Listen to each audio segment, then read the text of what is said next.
this is actually a really exciting story. It started in the last couple of years, actually, with the Nigerian banks starting to think about what does sustainability mean. And one of the messages that we heard very clearly from the practitioners on the ground was, look, we have to do something about this. We recognize environmental and social risk management is important to where we're going as a country and as a banking sector, but we're not going to be able to do anything unless we all go together, and we need to get the regulator involved because nothing happens in Nigeria without the regulator.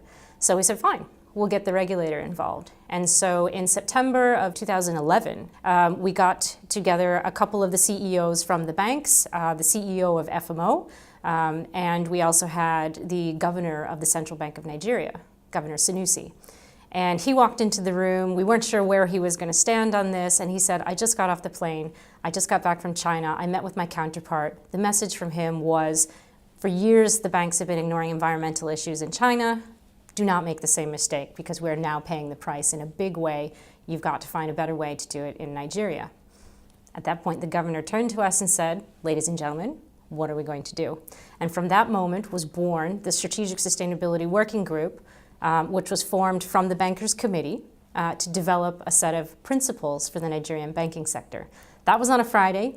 Canceled my flight. We rolled up our sleeves on Monday with representatives from 4 of the indigenous Nigerian banks, plus 2 of the international banks, and then we had representation from IFC and FMO. And then we began this Strategic Sustainability Working Group. We pounded out a plan for the next year to develop a set of principles, which we then spent quite a bit of time working with the rest of the banking sector to get everybody involved. We also did a fair amount of stakeholder engagement, and we developed a set of principles, which is 9 principles. The first one being around environmental and social management of business activities, looking at business operations of the bank's footprints themselves, looking at women's economic empowerment, financial inclusion, human rights, and a number of ways to collaborate together as a sector. We also developed 3 sector guidelines around agriculture, oil and gas, and power, and are looking to say how does the banking sector have a role to play in economic growth and development in these particular sectors of the economy while maintaining sustainable economic growth and development, balancing profitable economic growth that is environmentally sound and socially relevant. And that was about a year ago. In July this summer, we actually released and finalized the principles.